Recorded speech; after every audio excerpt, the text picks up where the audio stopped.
الكلمة إلى مشكور Monsieur le Baye. Monsieur le Baye. Merci Monsieur le Président et je remercie tous mes collègues qui nous vont donner vraiment beaucoup de feedback. Bon, je vais commencer à répondre aux questions, mais disons par ordre croissant de méchanceté. أو ضحك الشيخ قاسمي ما بالوش ده. Bon, donc pour répondre à la question de Dr Kaba, j'estime qu'elle a bien répondu, mais je veux un petit peu... on ne peut pas appliquer Simpson vu que les propriétés H qu'elle vient de décrire ne vérifient pas les hypothèses de Simpson, malgré que ça va donner un ordre de convergence H carré. Ça donnera vraiment une meilleure solution, on n'aura peut-être pas le U qui recule, on n'aura pas une vitesse négative qui a un petit peu entaché notre étude. C'était ça la seule remarque de reviewers sur l'article, c'était ça. Pourquoi je vois qu'il y a un recul dans les phénomènes, puisque la masse elle doit avancer, soit elle s'arrête, puis avance. On ne va pas imaginer physiquement que malgré qu'on la tire, elle recule derrière. Et donc c'était ça le problème, et c'est dû au test numérique, et on a dû faire le tableau pour expliquer les choses. Donc Simpson aurait dû donner meilleurs résultats, mais là on va demander trop au noyau K, vu que le delta est très méchant, il est 0 partout, sauf en 0 qui vaut 1. Donc déjà c'est un petit peu angoissant. R aléatoire, c'est une très bonne vision de M. Takwa qui continue à être stochastique. Stochastique. R aléatoire, c'est du stochastique. On essaie de construire une résistance qui a, avec un effet de mémoire. Et l'article a été refusé en Geophysics Mathematics, une grande revue en géophysique, par aimabilité en disant bon, vous avez pris une résistance constante. Si vous arrivez à construire une résistance qui a l'effet mémoire, ça sera un très bon travail. إذا لقيناها sera peut-être إن شاء الله هي co-directrice de thèse فهمتوني sur le truc, soit avec moi, soit avec le professeur Aïssa, et on verra dans l'avenir Inch'Allah. On est en train d'essayer de construire ce R aléatoire qui dépend de la position et de temps d'arrêt, ce qui fait qu'il est stochastique. C'est exactement ça. Donc je passe maintenant aux questions de Dr Rabia. Diapo 12. Diapo 12, on va parler un petit peu de phénomène. Tu as bien répondu, mais... 12, diapo 12, elle est très 12.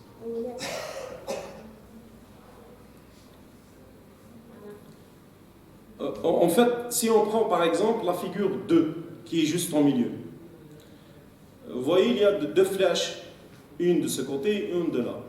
Ça représente la force magmatique qui presse les deux plaques. Nous, dans notre phénomène, on va supposer que la plaque qui est à gauche est fixe. Et c'est celle qui est dessinée dans le schéma suivant comme le sol. D'accord? Et on suppose qu'elle ne subit pas de force.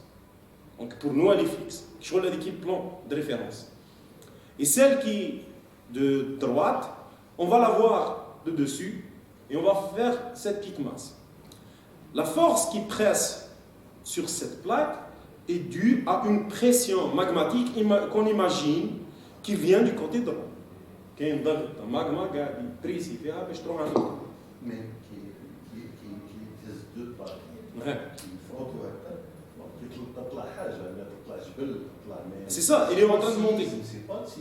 Mais c'est ça le grand problème. نهار يكون لي بلاك يمشيو هكا ويحبسوا ويطلقوا باش تكون عندنا انرجي. C'est ça, c'est à peu près l'idée de figure 3, puisque هذه اللي باينت لك طر. يعني فاهم واش تقول. حنا c'est plus un cisaillement. C'est plus simple. C'est plus simple, un cisaillement. Donc s'il y a une monture et l'effet que tu as dit, ça sera très compliqué باش نموديليزيو. حنا on a modélisé plus. خفاف برك. 3 degrés. On a modélisé ça, on a modélisé le 3. Bon, le 3 ما باليش مليح, c'est pour ça qu'elle m'explique le 2. Donc le 3 c'est mieux, c'est un cisaillement. Supposez واحدة fixe, واحدة تجليسي عليها. Et lorsqu'elle va glisser, elle va libérer de l'énergie sous forme de tremblement. هي في الشيما تاعها il y a deux pressions, كاينه واحدة من الكوتي هذا وواحدة من الكوتي هذا. d'accord, le schéma géologique. Mais en fait, nous, on suppose que les menhna est fixe. On a هي اللي تحت. هي السول. Foutez le schéma là. Hadi qui est en dessous, c'est celle qui était à gauche. Donc, hadi qui glisse. Allez, hein. Comment on va modéliser l'énergie magmatique? On va modéliser avec un ressort. Puisque le magma augmente, et dépasse la résistance, il sera le mouvement. Il sera le glissement, il libère le magma. Il fait. Donc c'est ça, on a modélisé ça avec un ressort. C'est pour ça l'approche earthquake. Elle est proposée par l'Institut international de géophysique pour expliquer le phénomène mécanique de au Gallo, on doit commencer. On était les premiers à prendre les choses en main et jouer avec, et on est arrivé à ça. La figure d'assise.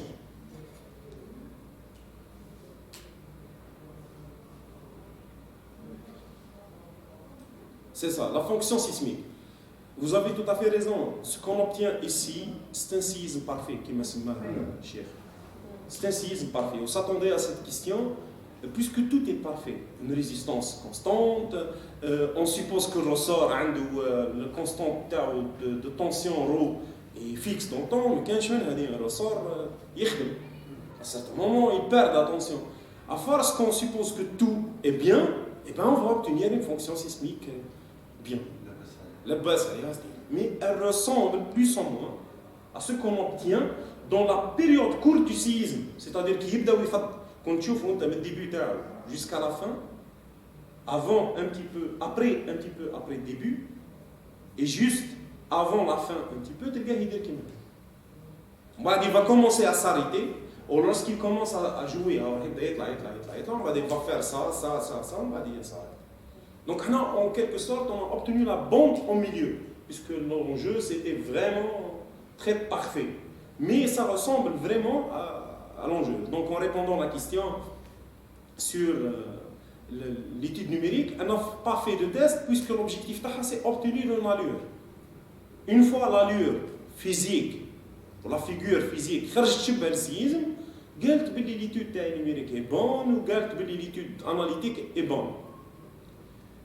Ok, l'erreur de Nystrom c'était ça, vous avez dit, c'est le cumul d'erreurs, puisque ici elle veut faire. Elle change un petit peu les paramètres, tu vois, les sauts choqués. Si elle augmente T, les erreurs cumulées dans le temps vont influencer, on devient loin du phénomène. Donc, c'est un petit peu pour obtenir ça, on devait comprendre. C'est pour ça qu'elle dit, en perspective, ce qu'elle a dit, on doit faire une approche physique pour estimer réellement les constantes et voir qu'est-ce que ça donne pour un test réel. J'ai fait du shooting, à la fin, on a obtenu quelque chose qui explique le phénomène. Parce qu'il y a deux enjeux. Le côté modélisation. Elle ne sait pas est-ce que ce modèle tient la route. Et elle ne sait pas est-ce que Nystrom va donner la bonne solution.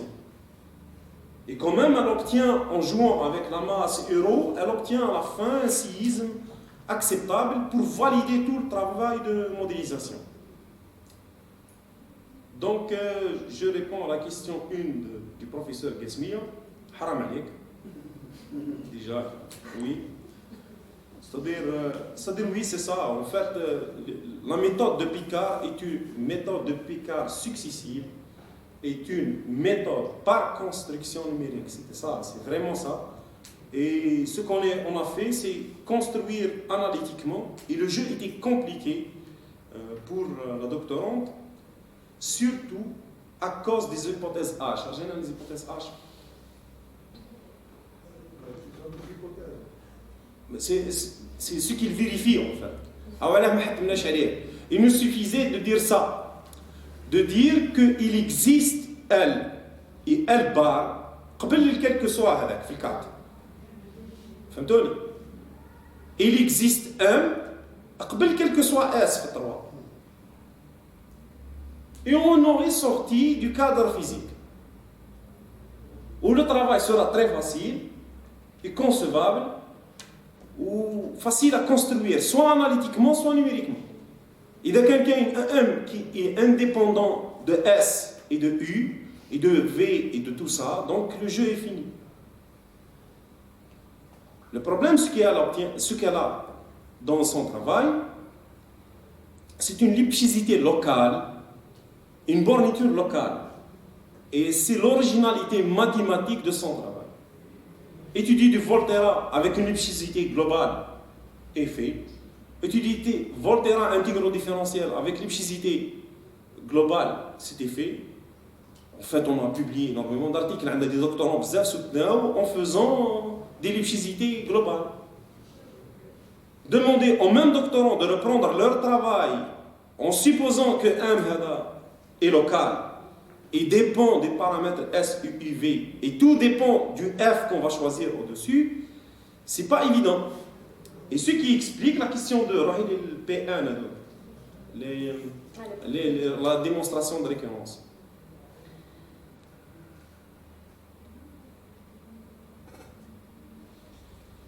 DN, on doit la démontrer pour obtenir AN et BN. Et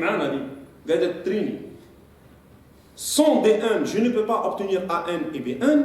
Si je n'ai pas UN entre alpha et bêta et alpha bar et bêta bar, je ne peux pas appliquer la constante de Lipschitz, je ne peux pas avoir le C, je ne peux pas avoir C1. L'objectif est C1. Uniquement pour pouvoir appliquer la lipschicité locale. C'est ça le travail de Selma, c'est ça. C'est exactement ça, on Volterra ce qu'elle a fait. Elle a ouvert la brèche d'étudier tout ça pour une lipschicité locale, soit dans le côté numérique, soit dans le côté théorique. Donc il reste que la question de notre collègue Sherry. Il veut nous redorer l'image. On est en train de construire du Volterra en L1 et l'objectif est ça. Il faut construire le Volterra classique dans un espace L1, construire tout ça dans le L1, dans un espace L1, pour pouvoir espérer construire le F-plane. L'objectif est là. Le cap de Volterra en L1, on a dépassé, c'est les perspectives, on l'a obtenu. Et ce qui reste, c'est un petit peu voir si on peut faire ça dans ce Sobolev W1. Et ça sera mieux adapté à une résistance aléatoire décrite par Dr. Carpon. Et les équations, les EDP indicro-différentielles, j'ai vu quelques trucs qu'il a publiés, mais ça n'a rien à voir avec le phénomène. Même lorsqu'on a espéré de faire en 2 dimensions, ça n'a pas apporté l'objectif réel. L'enjeu, c'est de reprendre toute la théorie en essayant d'enlever sigma. Puisque delta sigma, notre étude analytique reste entachée par ça, parce que nous devons avoir avec delta sigma, qui n'est pas la réalité, où il écrit le côté négatif qui apparaît, il va créer énormément de problèmes, mais en réalité, lorsqu'on confronte la machine à delta sigma, on sigma est égal à 0, ce que donne la fonction delta classique, même de l'ordinateur il résout, où il donne les bonnes solutions. Et l'allure ne change pas. Donc le problème est ce qu'on ne sait pas faire. Et je veux remercier, j'estime que j'ai répondu aux questions.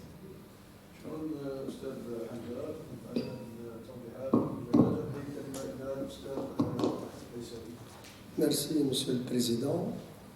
Premièrement, je commence par féliciter notre candidate parce qu'elle a vraiment une grande patience. Ça fait une année qu'on a déposé cette thèse-là. Et bien sûr, elle a vraiment une patience parce qu'après une année qu'elle arrive quand même à soutenir, et tout ça est dû à beaucoup d'autres tracasseries administratives, surtout une vraie bureaucratie. J'espère qu'on dépassera un petit peu ce clivage en général pour toute soutenance. Alors que c'est le plan réglementaire, on ne doit pas dépasser 3 mois. Ce n'est pas un problème, l'essentiel c'est qu'on arrive à la fin. Ça c'est la première remarque. Concernant maintenant cette thèse-là, vous avez oublié une chose, c'est qu'on fait de la modélisation. La modélisation, ça veut dire que l'objectif final, il faut mettre un modèle qui répond un petit peu à une certaine réalité physique et que la solution qu'on trouve est une solution physique, quel que soit ce qu'on va faire. Il suffit d'avoir une solution physique carrément, ça veut dire qui répond à la réalité. Je crois que globalement, si on voit un petit peu ce modèle, on a essayé de mettre un modèle le plus simple possible. Malheureusement, il y a deux grandes difficultés qui vont apparaître. Et la première difficulté dont on insiste vraiment, c'est cette fameuse discontinuité. Attention, cette discontinuité, elle bloque tout. Hein. Elle bloque tout. Normalement, on a eu cette expérience avant avec des étudiants, on a eu une discontinuité et on était obligé de passer par d'autres rouages en mettant en place des équations, des ODU à la place des EDP. Ça, c'est... Et heureusement, cette technique de delta epsilon, c'est une régularisation, il faut reconnaître. On a essayé de régler ça sur le plan théorique, mais il faut voir, ça peut apparaître après, parce qu'après, c'est le problème qui va se poser, c'est le côté numérique. Et heureusement que cette régularisation, elle était parfaite, parce qu'elle n'a pas vraiment influencé, en aucun cas, le côté numérique. Ça, c'est le premier. Et ça, c'est un résultat, je juge que c'est un résultat excellent, parce que, faut voir, ça veut dire que normalement, on ne fait rien. Une fois on a cette discontinuité, on est bloqué. Ça y est, c'est bon. On ne peut pas choisir autrement et on ne sera pas ni dans Volterra ni autre chose. Parce que Volterra, vous voyez bien qu'il y a une certaine régularité quand même. Une régularité presque parfaite de C1, C0, ainsi de suite. Ça, c'est la première des choses. La deuxième des choses, dans le cadre de la modélisation, normalement, on doit avoir quelque chose d'expérimental sur lequel on doit copier les choses. On doit comparer. Malheureusement, on ne peut pas mettre en place un séisme. Alors, qu'est-ce qu'on doit faire? Et c'est ça, à peu près, l'approche que peut-être vous l'avez occultée un petit peu, dans peut-être même nous, même la candidate à la culture. C'est qu'on a fait ce qu'on appelle une expérience numérique. C'est ce numérique-là, qui est entre... Parce qu'on ne connaît pas cette solution. Tout à l'heure, ils ont posé la question, c'est quoi cette convergence, et ainsi de suite, elle vous a répondu qu'elle n'a pas vraiment ça. Parce qu'on n'a pas quelque chose sous la main avec laquelle ce plan portal on a compris. Donc, on a construit ce qu'on appelle une expérience numérique. Et on a démontré que cette solution numérique qui vient de l'expérience numérique, et ça se fait souvent, on l'a fait déjà avant, avec notre doctorant, dans un cheminée, je me rappelle, on a construit une approximation, un petit peu une expérience numérique, parce qu'on n'arrive pas à construire un cheminée. C'est à peu près la même chose. On a construit une approche numérique dans un sens où on a une expérience. Mais c'est une expérience. Mais l'avantage, cette expérience, elle a abouti. Et on a trouvé que, voilà, il y a une convergence, Il ne faut pas s'attendre qu'on va retrouver quelque chose d'extraordinaire avec des taux H2, H3. Non, ce n'est pas ça qui est important. C'est que la fin qui justifie, c'est cette solution qu'on cherche. Cette solution, elle doit être physique. Ce modèle, si on ne trouve pas une solution physique, ça n'a aucun sens. Ça veut dire que le modèle, il doit tomber dans l'eau. Donc, on a retrouvé cette solution physique à travers une expérience numérique. À la fin, vous voyez bien que cette approche, parce que tout est parfait, comme l'a dit monsieur, on a trouvé un petit peu ce comportement qui n'est pas chaotique, c'est un comportement périodique quand même. Ce comportement monsieur Bell a expliqué que ça peut prendre une petite partie d'un séisme, pourquoi pas, mais cette approche, cette solution-là, elle est vraiment physique parce que le séisme, il se comporte de cette façon. Maintenant, bien sûr, si on met R sous forme stochastique ou on ajoute d'autres choses, on va avoir normalement dans ce séisme-là, à la fin, ce comportement sismique, cette solution sismique, elle doit avoir un comportement, à la fin, elle va tendre vers quelque chose qui est zéro, parce qu'il s'arrête. Ça veut dire qu'il va y avoir une amplitude de type exponentiel moins quelque chose, normalement. Mais ça, c'est lié à autre chose. Donc, nous, je peux justifier ça, comme il a dit M. Dupé. Je peux prendre un petit segment, une petite période entre le séisme, il prend 30 secondes. Moi, je dis le séisme sur 2 secondes. Ça, c'est un séisme sur 2 secondes où l'amplitude, à un certain moment, elle est maximale et elle se répète. Et je dis, voilà, L'essentiel, c'est ce comportement périodique. C'est ça le plus important. Donc, je peux confirmer que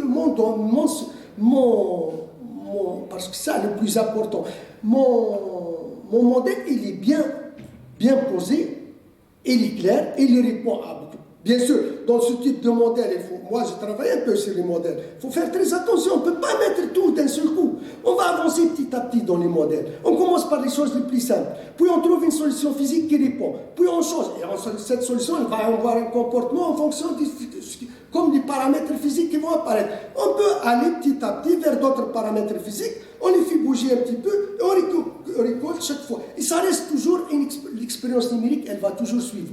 Parce qu'on n'arrive pas quand même à avoir une expérience vraiment devant nous pour comparer tout ce qu'on est en train de faire. Voilà un petit peu le film. Je suis là pour vous éclaircir un petit peu sur ce qu'on appelle modélisation. C'est un modèle qui doit répondre, on estime bien qu'il doit répondre à tous les trucs physiques, pourquoi pas, pour aboutir à une solution numérique mais physique.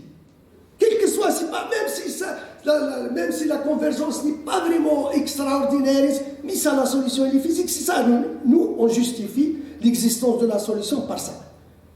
L'existence de cette solution physique, elle est là. Et à vrai dire, on peut maintenant définir un petit peu ce comportement de la solution qui est un comportement d'incisme. Voilà un petit peu. Et les gens qui vont venir après, comme il a dit M. B, on a déjà un échantillon. On a déjà quelque chose sous la main, un premier pas. On va essayer petit à petit de l'améliorer. Ça, c'est un grand chantier. C'est-à-dire, on peut faire une centaine de thèses sur ce genre de truc. Et encore la difficulté, lorsqu'on a travaillé un peu sur l'atmosphère, la difficulté ici, c'est pas la même nature de difficulté ici, parce qu'il y a un bagage déjà. Il y a un apport scientifique, il y a des articles. Lorsqu'on a travaillé un peu sur l'atmosphère, il n'y a pas ce genre de truc. Et on était vraiment coincé parfois, on invente les choses. Ici, il y a tout. L'étudiant, il se trouve déjà avec une belle bibliographie devant lui, et il est en train d'améliorer un petit peu les choses. Voilà, globalement, je n'ai pas voulu entrer dans les détails du truc, mais je vous ai donné un petit peu l'aspect global de cette thèse-là, qui reste toujours une thèse vraiment extraordinaire, parce que c'est un aspect beaucoup plus réel et physique, et j'insiste beaucoup plus sur deux difficultés. Il faut vraiment les dépasser, cette discontinuité, premièrement, et le manque d'une expérience sismique. Je crois que dans le premier cas, on a une régularisation extraordinaire parce qu'elle n'a pas fléchi un petit peu le résultat numérique, puisque le résultat reste physique toujours. Deuxièmement, on a une expérience numérique qui nous a remplacé l'expérience vraiment réelle et qui a abouti à une solution physique. Ça reste bien sûr, ça c'est les avantages, les inconvénients, ça veut dire qu'on n'a pas pris vraiment un cadre réel au sens propre du mot. Malgré que je peux expliquer ça comme étant, par exemple, même si on est en dimension 3, ça c'est un bon signe dans la dimension 3, parce que la dimension 3, on va avoir quelque chose de radial, quelque chose de tangentiel, et ainsi de suite. Je peux supposer que voilà une composante radiale qui pousse d'un côté et de l'autre, et voilà le glissement qui se fait, et ça reste bien sûr le point fort, comme il a dit M. Bay, c'était un peu ce R. Si on arrive à avoir ce R stochastique, c'est extraordinaire. Parce que vraiment, c'est là la vraie approche, parce que c'est un petit peu des phénomènes un petit peu chaotiques, où on n'arrive pas à déterminer les sons convenablement. Donc, quelque chose de stochastique, je crois, c'est extraordinaire, et c'est un petit peu l'objectif. Il y a un travail qui a été fait dans ce sens, M. Debay est derrière, et même l'étudiant est allé, et j'espère qu'on doit aboutir. Il y a d'autres travaux maintenant en dimension de 3, de prendre d'autres paramètres, et ainsi de suite. Je crois que ça peut faire un bon chantier pour tous les doctorants qui vont arriver, Inch'Allah. Voilà, je vous remercie.